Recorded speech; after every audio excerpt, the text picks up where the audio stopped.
What's going on, people? Welcome back to another episode of the Fantasy Football Busters. Today is Wednesday, December 28th. My name is Will. Not joining me again today is my co host, Eric. He's not feeling well again, so make sure you guys drop down in the comments below. Get well soon, Eric. And make sure you guys do all the other great YouTube stuff like subscribe, hit that notification bell, and like, because if you guys have been watching this season and you're still watching right now, there's a good chance you're in your Fantasy Football Championship, and hopefully we helped you get there. So if you like the content, anything like that, make sure you drop a like, do all that good stuff to get us out there in the algorithm. And without further ado, we're going to get into this week's recap of the games. And starting it off, we're going to go with the Jaguars-Jets game. And this is one where the Jaguars really sort of took over the AFC South. They officially took first place with this win over the Jets. Trevor Lawrence didn't throw a touchdown pass, but he saved his fantasy day with his work on the ground. 7 rushes for 51 yards and a touchdown. Travis Etienne got the most touches he's had since week 9 and had the most receiving yards he's gotten since week 5, so he's definitely trending up. But the performer and somebody that we kind of called last week was Evan Ingram once again, catching 7 passes for 113 yards, and he's been the highest scoring tight end over the last 4 weeks, so he's definitely been on a hot streak. On the New York Jets side of the ball, Zach Wilson was so bad that the Jets benched him, and they said he'll be inactive for the rest of the season. Said they'll move on from him after the season, so that's a big oof, especially when they bring in the fourth string quarterback, and he plays better than Zach Wilson. So that Zach Wilson wasn't even the third best quarterback on this roster. That was kind of crazy. We had hoped that Garrett Wilson was quarterback proof, but he just couldn't get it done with the combination of Zach Wilson and Chris Streveler, but I don't really blame him for that situation. And Michael Carter was their leading receiver with 5 catches for 44 yards, so decent game out of the running back right there, but just not a great game out of New York in general. Zach Wilson is looking like a bust, not going to lie. Moving next, we've got the Ravens-Falcons game. On the Baltimore side of the ball, the Ravens passing game has been non-existent for pretty much this entire season. Tyler Huntley had less completions than he had rushing attempts in this one, so that's never a good sign for any of the receiving pieces in Baltimore, but it's also Baltimore, so we've come to expect it. The ground game also just carried them to victory once again. Gus Edwards led the way with 99 yards and 11 carries. J.K. Dobbins with 12 carries for 59 yards. Not really too much to talk about for the Ravens, honestly. On the Atlanta side of the ball, you could say the same thing about the Falcons passing game that I said about the Ravens, but at least Atlanta gave Ritter a chance in this one. He went 22 for 33 and 218 yards. It's not great, but it's an improvement from last week. He's had some flashes, but overall, he hasn't really impressed me all too much. But who knows? He could develop. But it wasn't enough to support a good fantasy performance from Drake London, who caught 7 passes for 96 yards. Drake London, I believe, third on the list for rookie receptions for the Falcons with like 61 on the season. So good for him. Behind the likes of, I believe, Calvin Ridley and Kyle Pitts. So good company right there. Tyler Algier keeps on cruising as well with 18 carries for 74 yards on the ground and 4 catches for 43 yards through the air. So, yeah, he's doing his thing out there as well. Moving over to the Panthers-Lions. Carolina, surprising victory over a Lions team who won 6 of their last 7 games. Sam Darnold ended up being a great desperation streamer for those who needed him, putting up 22 fantasy points. DJ Moore also having a really nice game with 5 catches, 83 yards, and a touchdown. But the key to the Panthers' win was the ground game for sure. Devonta Foreman and Chuba Hubbard combined for 33 carries and 290 yards in the score. Raheem Blackshear and Sam Darnold both scored rushing touchdowns as well, so definitely getting it done on the ground. And on the Detroit side, Jared Goff had a great game throwing 355 for 3 touchdowns. Unfortunately for the Lions, he was also their leading rusher with 15 yards. Swift, Jamal Williams, all those guys couldn't get anything going this week at all. DJ Chark also had a really nice day, going 4 catches for 108 yards, and the Sun God put up his usual 7 for 76, which I literally think is his floor at this point. The biggest surprise of the slate, though, was Shane Silstra. He only put up 26 yards, but caught all 3 of Jared Goff's touchdown passes, so if you started him, I don't believe you. I need to see it. Send me a screenshot. Going over to Seattle and Kansas City. On the Kansas City side of the ball, we'd hoped for a high-scoring affair between these two teams, but it really didn't turn out that way, unfortunately. Mahomes had a nice game with 2 touchdown passes and another rushing touchdown on the ground. And Travis Kelce, he's just a beast. 6 catches, 113 yards. He's just doing what he does.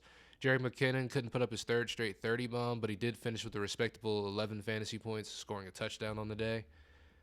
For Seattle, they couldn't really get much going offensively at all. Geno definitely struggled this game. 215 yards, 1 touchdown, 1 interception. DK had a pretty good game, 7 catches for 81 yards, and Kenneth Walker volumed his way to a good fantasy day, taking 26 carries for 107 yards. Sorry. It'll be interesting to see what Seattle does with Tyler Lockett this week, if he's going to play this week or not. I know they had mentioned he may only miss 1 week. Me and Eric kind of think that's cap. He's going to miss at least 2, and it all kind of stands to be seen. But we'll see what they do this week. Going over to New Orleans and Cleveland. This was the worst weather matchup of the week, and neither QB threw a single touchdown pass, and the game was dominated by the rushing attack. So for New Orleans, that was Alvin Kamara and Taysom Hill. Kamara, 20 carries, 76 yards in the tug. Taysom Hill, 9 carries, 56 yards in the tug. Again, something else we kind of talked about a little bit last week, where Taysom Hill might have been a good start, and he ended up being a decent start at least. Rashid Shaheed led the team in receiving again. He strung together a few good games in a row, so interesting to see how they use him going forward, especially in his young career. On the Cleveland side, not too much to really talk about for the Browns. Nick Chubb, 24 carries for 92 yards. Amari Cooper accounted for over half the receiving yards for the entire team with 6 catches for 72 yards. It's just not really much to really talk about there. The tickler, he's not getting it done out there at all. He's been really, really bad.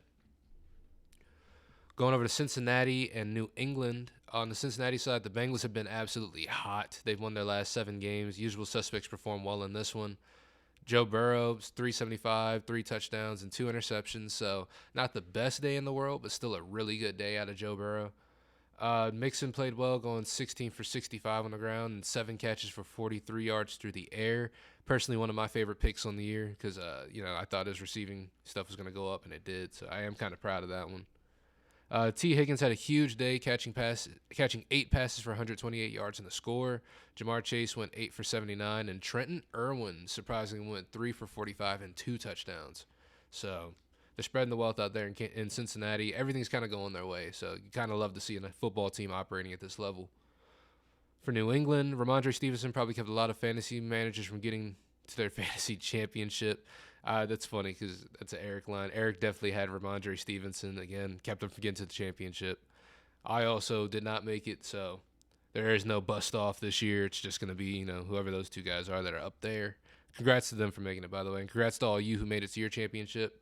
But back to the news. Ramondre Stevenson, only 13 carries for 30 yards. I'm not really sure how many people started them, but Kendrick Bourne and Jacoby Myers had really good games. Bourne, 6 catches, 100 yards in the tug. Jacoby, 6 for 83 in the tug. So, cool to see right there. Going over to Minnesota and New York, the Giants this time. Minnesota, I'm not really sure if the Vikings are good, but from a fantasy perspective, they did great. They're still one of those teams with a positive record and a negative point differential. So, at some point, regression's got to catch up, I feel like. But Justin Jefferson had a massive day, 12 catches for 133 yards and a touchdown. They looked at him every single time they needed something, and he got it done just about every single time. He also passed Randy Moss, and now has the record for most receiving yards in the season in Vikings history. And with 2 games left to play, he needs 209 yards to break Calvin Johnson's all-time record in the season, and I think he can do it. Especially at this pace, he might even get it in 1 game at this point. But the biggest performance has to be one that carried a lot of teams to a fantasy championship, and that was T.J. Watkinson. Dropped a 30 bomb, catching 13 passes for 109 yards, 2 touchdowns. We told you he was going to get more involved again, and he absolutely did in the biggest of ways. So congratulations to you if you have T.J. Hawkinson. You made it to the championship. For the New York Giants, Daniel Jones had a good streaming week in a plus matchup, putting up 21 fantasy points, somebody that Eric said would be a good start for the week if you needed a quarterback. Saquon played really well, rushing 18 times for 84 yards in the score. He also added another 8 receptions for 49 yards through the air. Richie James, Isaiah Hodgins, and Darius Slayton all had pretty good games as well, going for at least 80 yards each. So just a good game out of the Giants. Not enough to get the win, but still a good game out of Giants players. As for the Bills and the Bears, this was another really bad weather matchup dominated by the ground game. Josh Allen only threw for 172 yards, but he threw for 2 touchdowns and ran in another one still. Josh Allen, he's going to get it done regardless. Devin Singletary, James Cook, and Josh Allen combined for 29 carries for 246 yards and 3 touchdowns. Singletary and Cook split just about 50-50. Those guys are just getting it done out there for him. Stephon Diggs probably let a lot of people down, going 2 for 26. And then none of the receivers put up many yards, but Gabe Davis and Dawson Knox both scored, so they were still able to save their fantasy days. As for Chicago, Justin Fields had his lowest passing yardage total since week 3 and his lowest rushing output this entire season. Just a really disappointing performance for anyone who started him in the semis. And nobody from the Bears really managed to do much. David Montgomery put up 84 yards from scrimmage, but he fumbled and he didn't score. And none of the receivers had notable days either. So nothing really to talk about on the Chicago side of the ball. You just hope for next year at this point for them. Looking at the Texans and the Titans, and we're going to cover both teams at the same time right here. This is just a terrible game to watch. Got to see a combination of Davis Mills and Jeff Driscoll and their 2 QB system battle it out with Malik Willis, which is just gross all around. Only 2 players who had fantasy-relevant performances were Derrick Henry and Brandon Cooks, somebody who I had thought would be done for the season, but he came back and played. Henry with 23 carries for 126 yards and a touchdown. Brandon Cooks with 4 catches, 34 yards and a touchdown. So decent days out of him. Not great, but decent. Looking over at San Francisco and Washington. On the San Fran side of the ball, George Kittle decided to save the best for last with 2 straight 20-point games in the fantasy playoffs. He's definitely carrying some teams. It's funny because he's turned into a league winner, and it's like he was supposed to be a league winner from the start, but it is what it is. We'll see if he can keep this up because he's definitely going to be carrying some teams to some championships. And CMC, pretty inefficient, but saved his day with a late touchdown. Just didn't really get it done this game, but stands to be seen against Commanders' rough run defense. Brandon Ayuk had a pretty good day going 5 for 81, and Ray McCloud did all of his damage on literally one play, taking his only carry for 71 yards and a touchdown. As for the Washington side of the ball, Taylor Heineke got benched for Carson Wentz in this one. And they have announced as of this morning, this note says that we didn't have a starter name for next week yet, but this morning, on Wednesday the 28th, they actually announced that Carson Wentz will be the starter. They liked how he looked. They liked how he was at picking up blitzes and avoiding blitzes, something he wasn't doing early in the season. And Carson Wentz may have an opportunity to change a lot of the narrative on his career with these next couple weeks. So I'm excited to see what he does with it. Could be nothing, could be everything. We'll see. Another person, Brian Robinson, recently won the Bravery Award for the Washington Commanders. Got 22 carries, but only averaged 2.6 yards per carry against the best run defense in the league. Just a battle of 2 great run defenses, honestly. And Washington's trio of wide receivers all played really well. Terry, 4 for 77 and a touchdown. Jahan Dotson, 6 for 76 and a touchdown. Curtis Samuel, 5 for 52 and a touchdown. Just getting it done out there all around. Taking a look at the Cowboys and the Eagles divisional game in the NFC East. Dallas, this game had a lot of important playoff implications as the Cowboys stopped the Eagles from clinching the division and a first-round bye with their victory. So Eagles not quite in the driver's seat as much as they thought so. The usual suspects dominated this one as well. Dak threw for 347 and 3 touchdowns and added 41 yards on the ground. Sequence 16 for 51 in the tug. Tony P struggled as a runner but caught 6 passes for 61 yards. And CeeDee Lamb had an absolute monster game, 10 catches for 120 yards and 2 touchdowns. So Dallas getting it done out there in a game they needed to get it done in. And Philly, even without Jalen Hurts, this team still looks pretty dangerous. Gardner Minshew admirably throwing for 355 yards, 2 touchdowns, and 2 interceptions.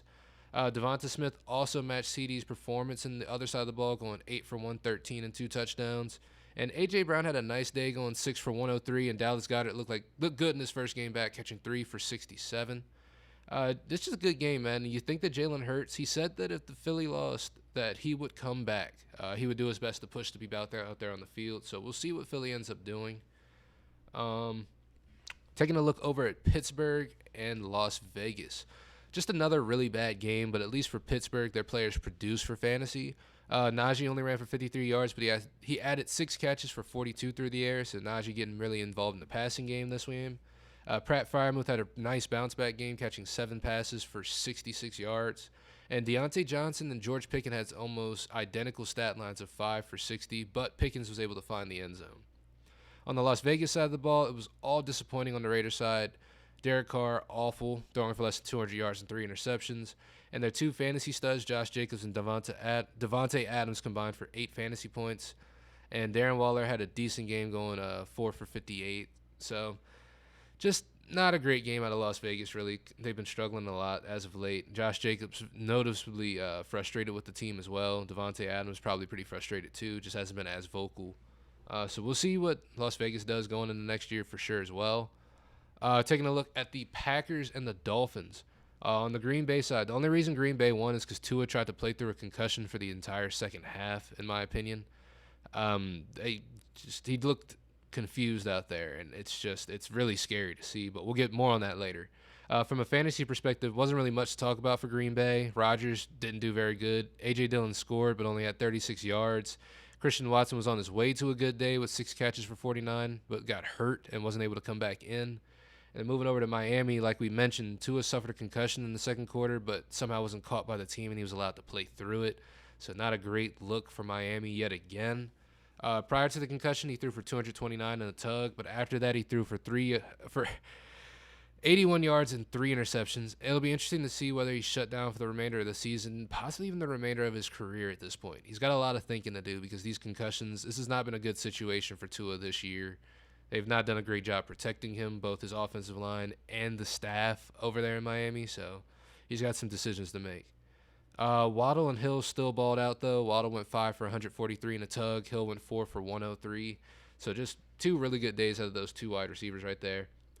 Taking a look at the Rams and the Broncos, and I didn't think it was possible for the Rams, who've been the worst offense in the league, but they scored 50 points against a really good Broncos defense, and I don't know how it happened. Baker had a really clean game, completing 86% of his passes for 230 and 2 touchdowns and no interceptions. Cam Akers had the biggest fantasy performance of the week with 23 carries for 119 yards and 3 touchdowns. And in what was a pretty big week for tight ends, Tyler Higbee had a monster game with 9 catches, 94 yards, and 2 touchdowns. So Rams looking good. Baker looking like a decent fit for the Rams, honestly. But I don't really want to speak on that whole situation because the Rams are a shit show as it is. On the Broncos side, they're an absolute joke. Russell Wilson is terrible for this team. I hate watching this team. They fired Nathaniel Hackett after this game, but I don't see it leading to really any improvement.